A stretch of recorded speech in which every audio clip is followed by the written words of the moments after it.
los niños de Jesús.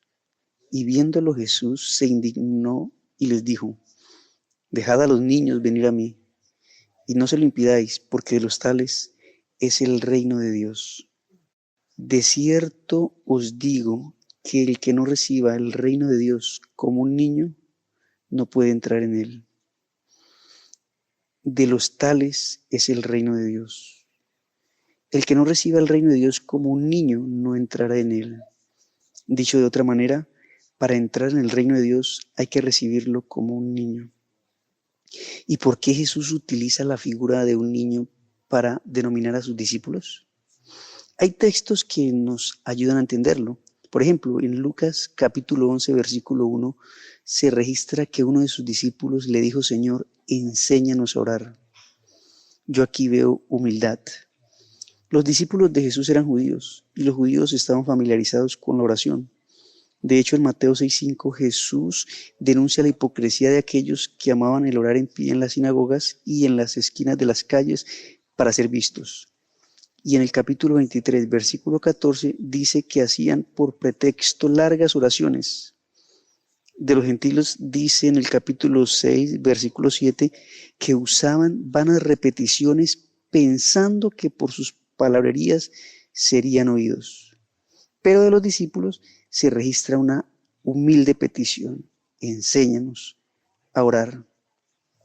Ellos no se acercaron a presumir como el joven rico de Mateo 19, se acercaron a pedir como lo haría un niño. Esta situación me hace pensar que los discípulos no oraban, por lo menos no durante los primeros años de su discipulado. Es más, cuando Jesús experimentó su angustia en el Getsemaní, les pidió que velaran y oraran, y cuando regresó a ellos, los halló durmiendo. Los discípulos de Jesús eran realmente niños espirituales. Casi que podemos utilizar la palabra torpes, pero fueron los niños de Jesús. Ellos tampoco ayunaban.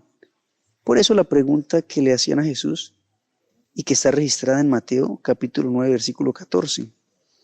Vienen a él los discípulos de Juan diciendo: ¿por qué nosotros y los fariseos ayunamos muchas veces y tus discípulos no ayunan? En los tiempos de Jesús había personas que ayunaban.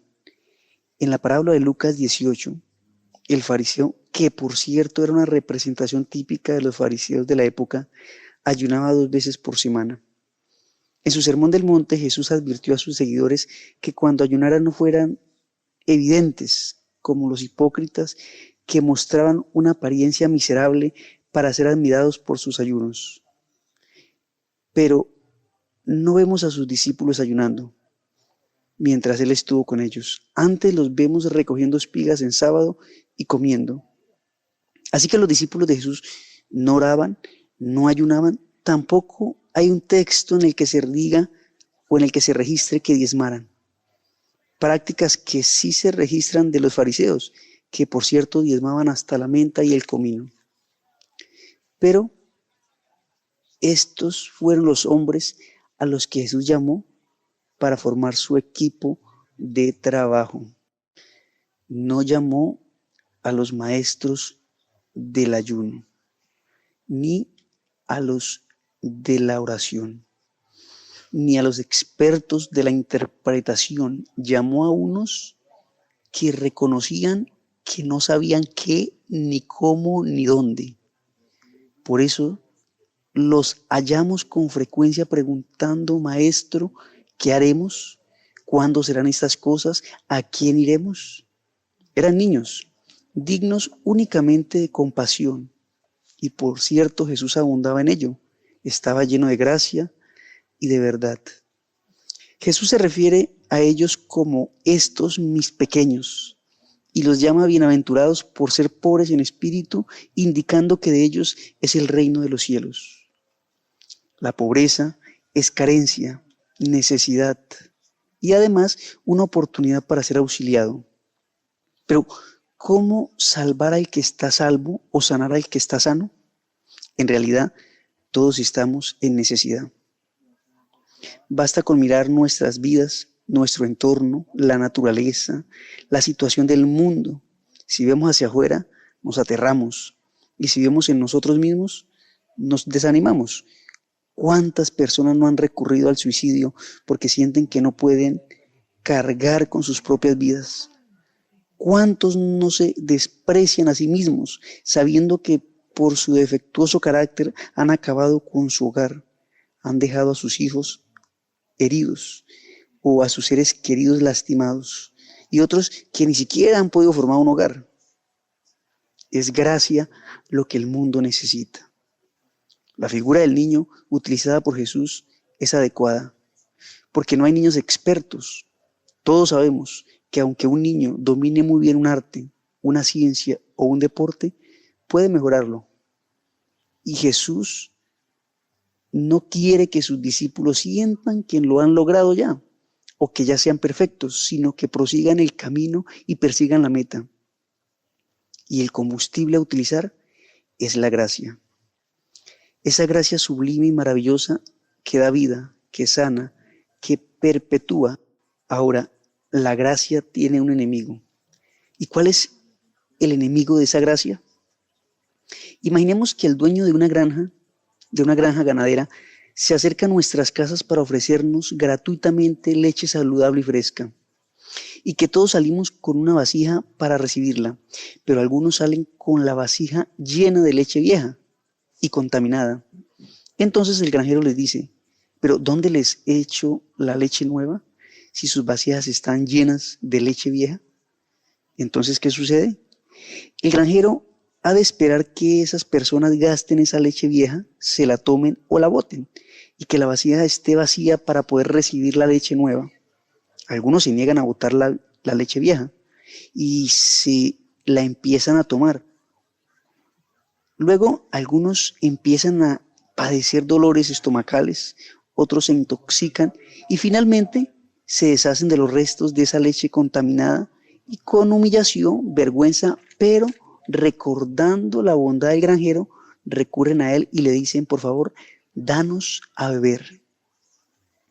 Ahora, aquí hay un punto en el que muchos nos hemos equivocado, pensando que porque Dios es grande en misericordia, no va a haber consecuencias por nuestra inconsciencia, por nuestros excesos o atrevimientos.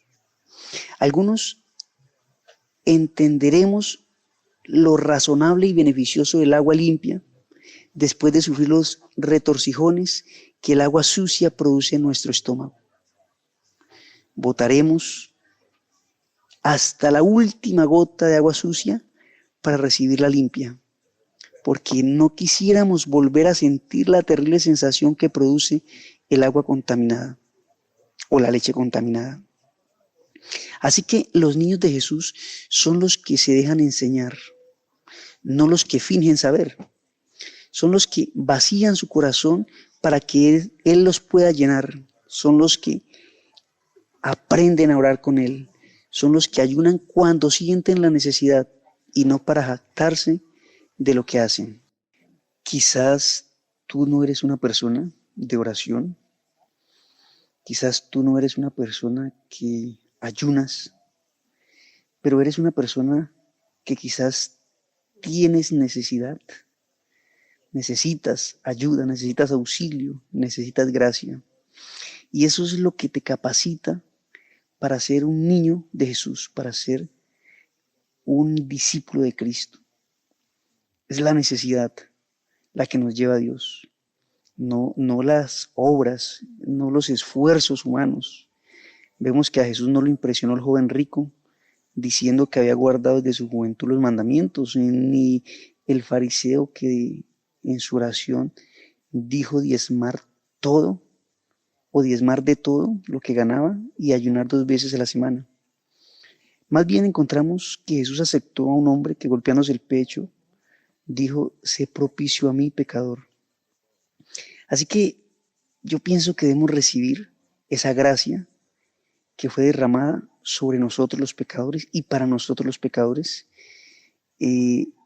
Así reconozcamos, así sepamos que somos incompetentes, que somos débiles, que somos fracasados, que hemos sufrido, que hemos cometido muchos errores, que nuestra vida no tiene mucha muchas cosas dignas de alabanza, más bien muchas cosas dignas de vergüenza, pero yo encuentro en la Biblia un Jesús que busca a estas personas en necesidad para cambiarlas, para transformarlas, para darles nueva vida.